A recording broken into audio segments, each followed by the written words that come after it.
You're watching ABC10 Plus Tonight. Hello, I'm Laura Painter. You're watching ABC10 Plus Tonight. New developments in our investigation into Seaquest, a new bill that could address concerns of putting profits ahead of animal welfare. Then we hit the back roads. John Bartel takes us to Solano and Yolo counties to see the ever-changing artwork on Graffiti Bridge. ABC10 Plus Tonight starts right now. And for more than a year, our investigative team has exposed alarming allegations against Seaquest, which is a for-profit interactive aquarium chain accused of prioritizing profits over animal welfare. Well, now a California lawmaker is taking some action. ABC 10 investigative reporter Andy Judson breaks down the proposed legislation. This corporation is run by business people, not animal experts. At Seaquest in Folsom, customers pay to pet feed, even swim with wild animals. They would just have me do them back to back to back to back to back. In ABC 10's investigation, over a dozen former employees exposed Seaquest management for putting profit first, saying it created dangerous, dirty, and even deadly conditions. Raise your hand if you saw an animal die at Seaquest. They estimate over 1,000 animals have died since 2018. But under California law, it's perfectly legal. Unfortunately, right now, with a bunch of the wildlife laws, Seaquest wins. Assemblymember Nick Schultz aims to change that. Reading about what was happening at Seaquest and elsewhere, I really felt motivated that I could carry this bill. He's introduced AB892, the Captive Wild Animal Welfare Act. So this would prohibit direct contact between the public and certain kinds of captive wild animals. That means no more hand-feeding, petting, or holding certain animals at facilities like Seaquest. Why do you believe stopping these types of interactions is necessary? Primarily because they're profit-driven. When profit comes before care, animals suffer. Our reporting has shown that. If a human being were treated under those conditions, we would call that cruel and unusual punishment. Yet data from the U.S. Department of Agriculture reveals a troubling trend. Interactions at facilities like Seaquest nearly doubled between 2019 and 2021. I really think that somebody has to be sounding the alarm. You all as investigative journalists have done that on your end. Now it's time for lawmakers to stand up and say we can do better in California. Similar laws are already in place in 14 other states. If passed in California, it would ban interactions with non-human primates like monkeys, as well as bears, elephants, sloths, otters, kangaroos, wallabies, and certain wild cats, many living at Seaquest and Folsom, but not all. Why not go further to protect more animals at Seaquest? For example, fish and reptiles have little to no protection, both state and federally. Shouldn't they be included? Absolutely. I think we should have more protections for all kinds of animals. My goal is that we view what we've introduced as a baseline, and if we want to build upon that and add more to it, I'm all about it. But this is really where we need the public to be engaged. The public's input, he says, will ultimately shape this bill. Really, our goal was to start this conversation. So if anybody watching your program has a feeling one way about it or the other, we want to hear from you. And advocate for the protection of these animals, Schultz says. Animals aren't going to be knocking on your door every day asking you to carry a particular bill for them, but it doesn't make it any less right to do. This is your chance right now to help shape public policy in California. AB 892 is still in its early stages and has a long way to go before becoming law. However, ABC 10's reporting over the past year has been very instrumental in bringing attention to this issue and acting as a catalyst for change. So joining us now is investigative reporter Andy Judson. Andy, we know that this collaboration was with you and ABC News for this investigation, and it led to several changes just in the past year. Can you kind of recap what's happened since you started reporting on this? Yeah, absolutely, Alex. So just in the past year, since the first report of this aired, we've seen so much change. We've seen protests at the Folsom Palladio Mall. The Folsom Assembly member, Josh Hoover, called for an investigation. Seaquest CEO Vince Cavino stepped down, and Seaquest also filed for bankruptcy. So their bankruptcy filing showed they owed rent to the Palladio Mall and also have not paid several employees in the Sacramento area.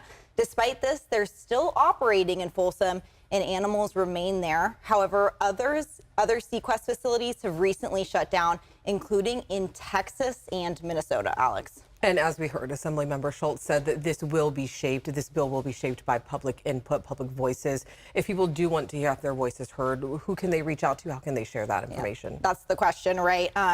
You can write, you can call into his office, he said, but ultimately for this to become law, it will need the votes of other lawmakers. So he encouraged the public to call your own representative, your assembly member or your senator, and let them know your thoughts on AB 892. Alex. All right, Andy, thank you so much. As always, we appreciate the update. And I want to mention, you can catch all of Andy's investigative reporting on Seaquest right now on the ABC10 Plus TV streaming app. That app is free to download straight to your TV. All right, Governor Gavin Newsom is facing backlash from his own party after making comments on his new podcast about transgender student athletes.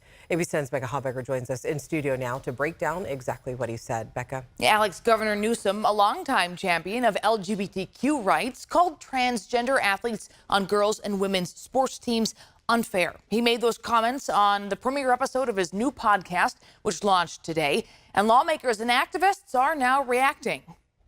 That's my humble opinion.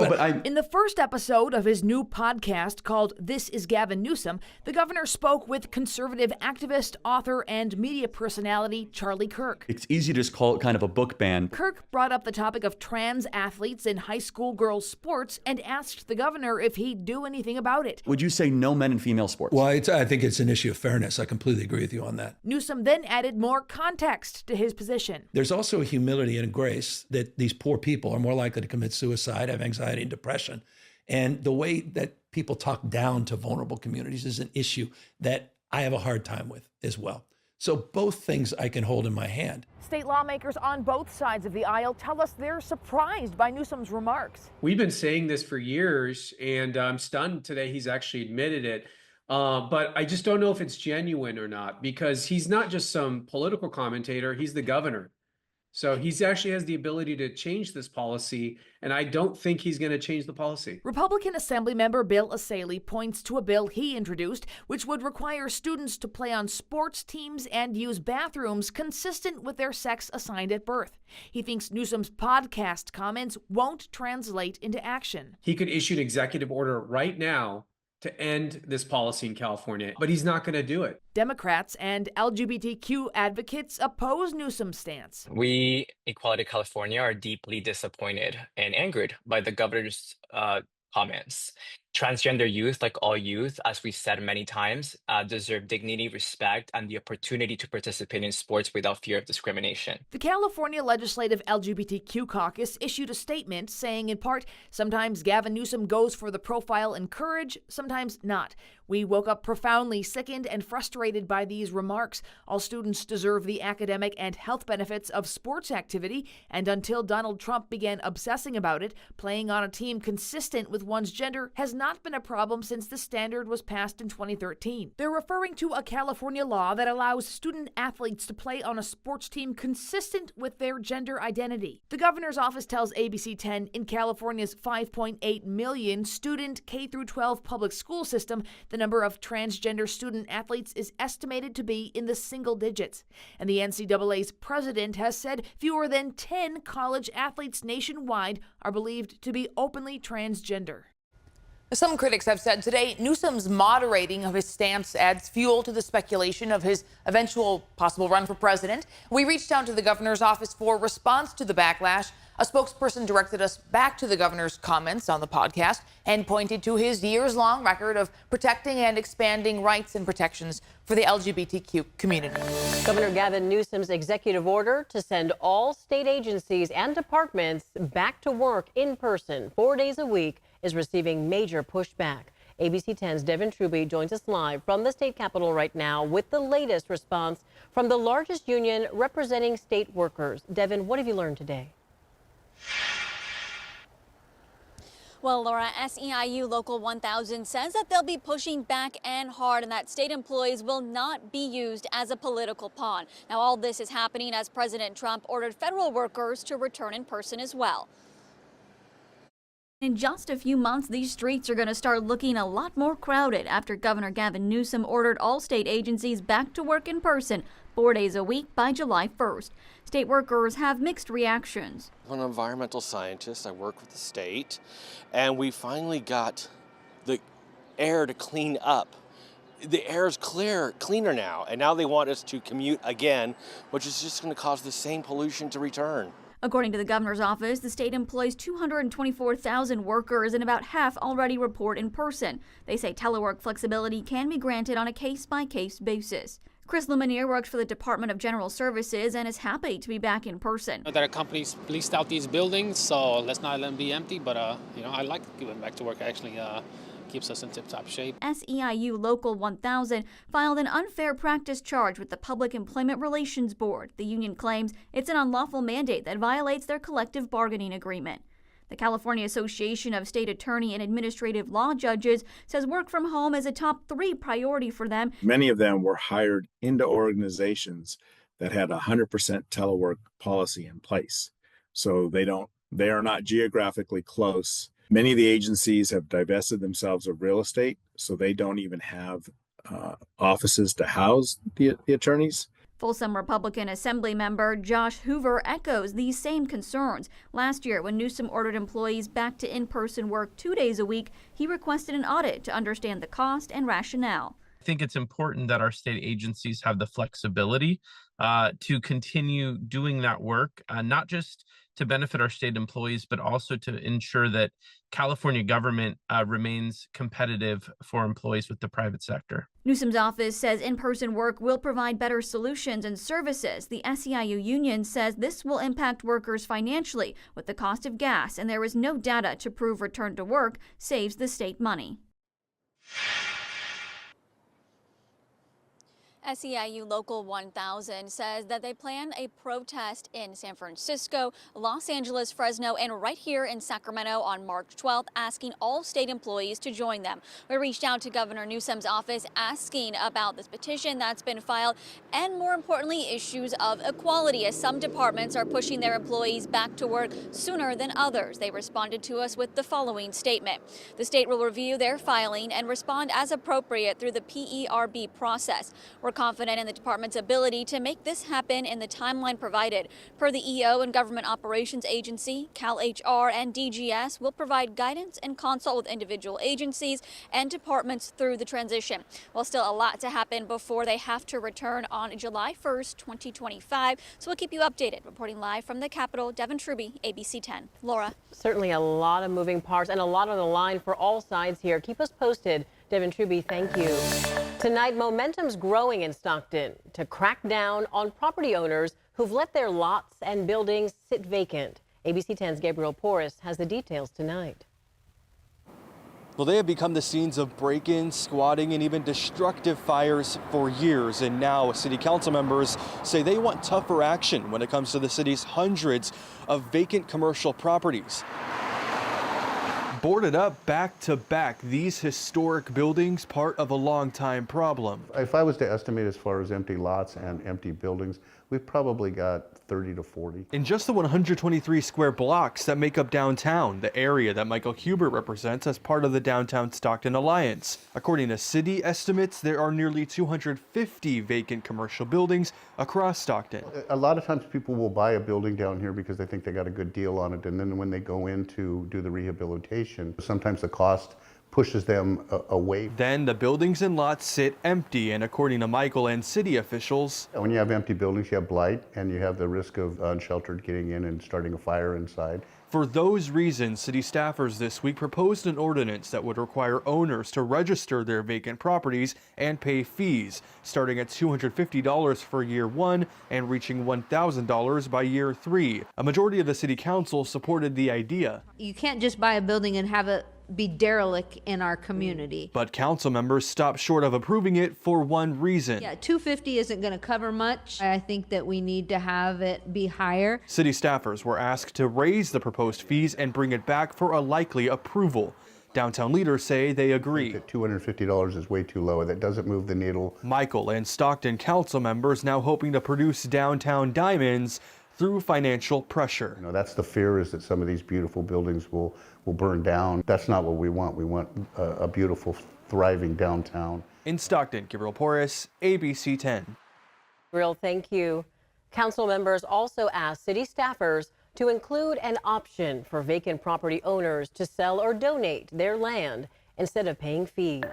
Your weather, the weekend is with insight, and Monica, it's looking promising. I'm seeing a few more sun icons on there. I know. How about that timing? This really played in our favor. So we are going to be tracking a bigger weather event next week. But in the meantime, just the tail end of the current one is bringing us some snow flurries continuing for this year until about 10 p.m.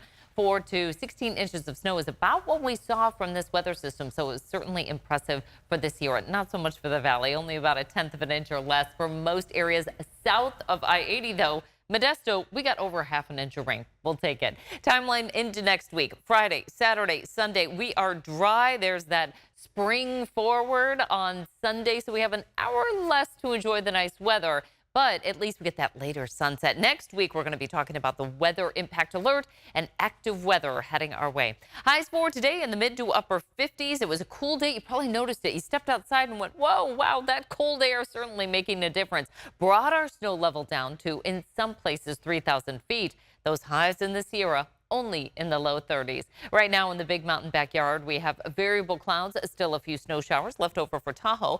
Our current temperatures are still sitting in the 60s. We have that sunset at 6:05, but if you're out for that evening walk, you might want to grab a nice little jacket because it is going to be quite crisp. And it sets us up for some patchy frost and fog tomorrow morning with lows dropping back into the 30s. We'll see lows in the teens for the Sierra starting off our Friday forecast. For the morning, our sunrise at 6:29. We have clear skies throughout the day, courtesy of those northwest winds, too. We'll have a little bit of patchy fog. Doesn't last long because the northwest winds really dry us out, start to warm us up back into the 60s as we're wrapping up our work and school week. Our sunset at 6:06. But again, we've got the time change. So here's what we're going to see on March 9th. By the time we get to our Sunday, sunset at 7:07, although that sunrise not until 7:25. So if you like to get out and about early in the morning. Our first 8 p.m. sunset, that's May 3rd and June 20th. That's the summer solstice. That's when we have the most access to daylight. We have the high pressure ridge bringing us the dry weather right through the weekend. Now, the interesting thing on the first weather system that heads our way, it is apparent that it is going to slide a little bit farther to the south. We'll feel the impacts, though, of the cold air, and it kind of opens up the door for the next weather system to head our way. That's going to be our weather impact alert day on Wednesday of next week. Highs for tomorrow, warming back near 40 for the Sierra after morning lows in the teens, 50s and 60s for the foothills. Across the coast, we hit highs in the 60s to almost 70. So it's a quick rebound back into the 60s for tomorrow afternoon. We start the morning off in the crisp 30s to right around 40 up and down the valley. Those afternoon highs warming into the mid to upper 60s for many valley locations with ample sunshine ahead. Dry weekend outlook. Great time to hit some of that fresh powder for the Sierra. More in store next week. The first weather system due in Monday into Tuesday. It's going to be a weak player for us. More showers along the coast and then points southward. But what it's going to do is really open things up for the potential of more weather systems coming our way. And that gets us into that weather impact alert on Wednesday. Continuing showers through the rest of the week. Oh, that's spring-ish kind of pendulum moving back and forth, swinging around. Yes, it's got a heavy ball right now going wildly one way. It is. Well, you're helping us be prepared for everything. There you go. Monica, thank you. Buckle up for another adventure on Bartell's Back Road. Tonight, John Bartell takes us to the border of Solano and Yolo counties to see the ever-changing artwork on Graffiti Bridge.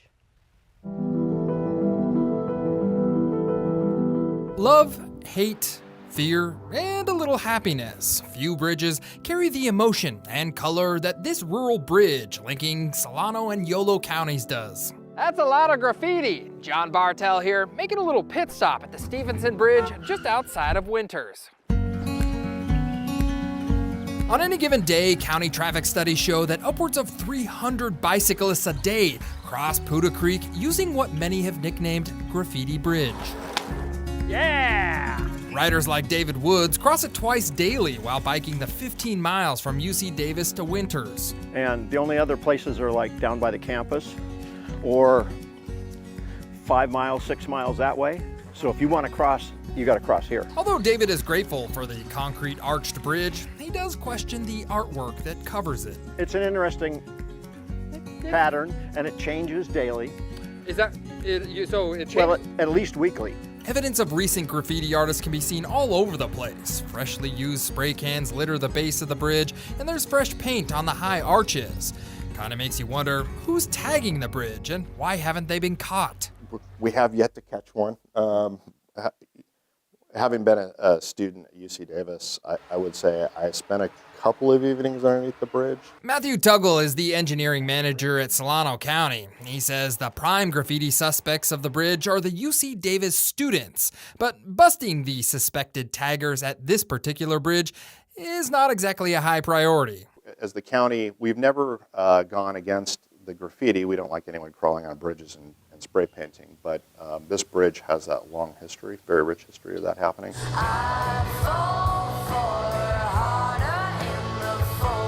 The Stevenson Bridge is a beloved landmark. The indie band Be Calm Honcho filmed a music video here. There's countless social media posts, but under all of that paint is an aging structure. Yeah, this bridge has definitely seen better days. The Stevenson Bridge was built in 1923. The design is known as a concrete tied arch bridge, which is a pretty common design on the East Coast, but not so common in California because they don't hold up well in earthquakes. Any idea on how many of these types of bridges are left in California? Or So this will be the last of its kind in California. The Stevenson Bridge is a critical crossing for the farming community. It connects Solano and Yolo counties, and that's why the aging bridge is getting a multi-million-dollar renovation. This one, we're looking at a carbon fiber wrap that will, our goal is to extend the life at least 75 years. And I don't want to diminish this, but essentially a carbon fiber wrap is like some really fancy, expensive duct tape that you're going to wrap around and hold it together for 75 years? Yeah, basically. Matthew says renovation should be complete in 2027, leaving a clean canvas for the next generation of graffiti artists. From Graffiti Bridge, I'm John Bartell. Hope to see you on the back roads. Welcome back in. We know that in news, stories are filled with challenges and hardships, but there are incredible things that are happening every day, from neighbors helping neighbors to inspiring acts of kindness.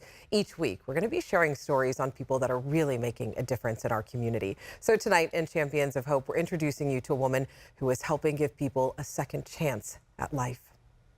I've seen some of the strongest people I know going through addiction. Rebecca Harris helps people as a substance abuse navigator at Mercy Folsom Hospital. I always have this saying, I'm just a drop in the bucket. I don't know whether I'm going to be the first drop in the bucket or the last drop that will finally help them get some treatment.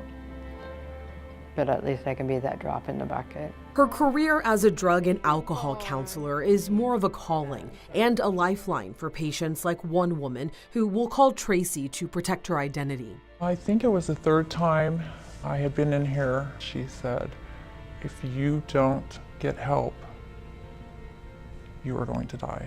Rebecca met Tracy at the hospital. Tracy was struggling with alcohol addiction for more than a decade. Once you think you have control over your disease is the second you don't have control over your disease. A trip to the hospital was Tracy's first drop in the bucket. I truly had to be hospitalized in order to not die. My body was failing, my liver was failing. Unfortunately, that's not what took me down to getting sober. I had to do it 2 more times. Rebecca and Tracy knew her life was on the line. I looked at her and said, I'll do whatever you tell me to do to not have this happen again. Why is that making you emotional? She saved my life. This hospital saved my life.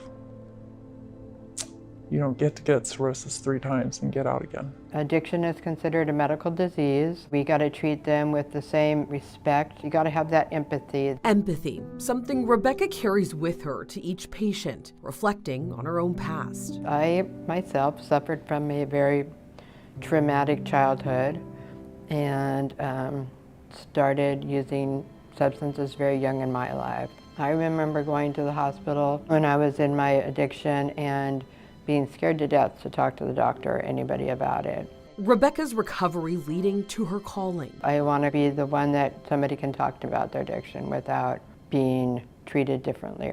Tracy has been sober for almost 3 years. What's it like to see her sitting here in front of you right now, life back on track? I think she is a beaming reminder to me that I can make an impact on people and people can change. She's still doing good, and I love that, because that was like, okay, filling my bucket up. Without Rebecca, I probably wouldn't be here today. I love you, and thank you for giving me my life back. Look, I know that there are so many more stories waiting to be told. So if you know someone who is making a difference, no matter how big or how small, I would absolutely love to hear about it. You can always share your story with me by emailing our team at tothepoint@abc10.com. Together, we can keep spreading a little bit of positivity, one story at a time. Thanks so much for watching ABC 10 Plus tonight. We're here 24/7 on the free ABC 10 Plus app. You can get your local news and weather anytime, anywhere. I'm Laura Painter. Take care. We'll see you next time. Trust isn't given, but earned. It's built every day by doing the hard work, putting in the hours, doing the research, holding the powerful accountable, and being there when you need us most. Working hard to earn your trust every day, every newscast, every story. Watch weeknights at 6 or stream live on ABC 10 Plus. Thanks for watching ABC 10 Plus. And now that you're here, why don't we take a look around and see what else is here? The very first tile on your left is always going to be streaming 24/7. You can find us adjacent to that, breaking news if it's there. And then right next to that, a replay of the most recent newscast. Whether it's ABC 10 Morning News at 5, 6, or beyond, it's going to be there. The forecast beyond that, and then right beyond that, the news that matters the most. Now that you know the basic tiles, let's go up to the top and take a deeper dive into news. We have every single newscast that you would need, including To the Point with Alex Bell, taking a deeper dive into the issues.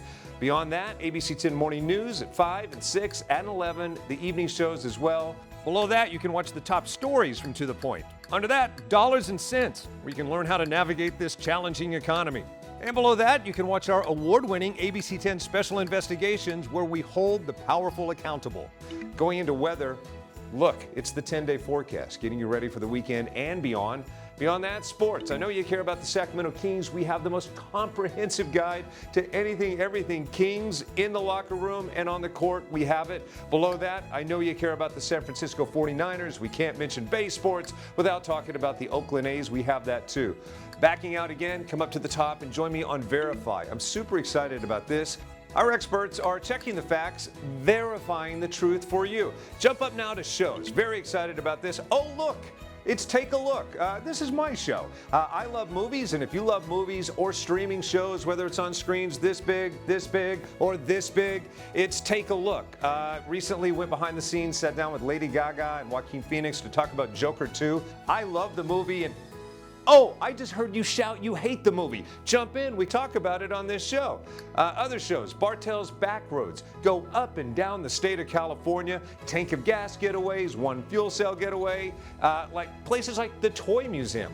This is what kids did before they had screens. Over here, the Moaning Caverns of Calaveras County, one of the most coveted caves in all of California. You know, watching this show, I discovered there's a cave that could fit the entire Statue of Liberty in your own backyard. You'll find about that and more with Bartell's Backroads. Down below that, To the Point. It is one of my favorite newscasts because they talk about news with Alex Bell the way you talk about news. It's conversational, but in-depth at the same time.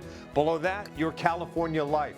Love this show. Whether it's entertainment, food, beverage, lifestyle, it's there. Desiree Shepherd hosts and does an amazing job.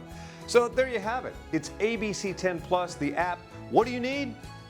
We heard you and we got it. Thanks for watching. Thanks for streaming.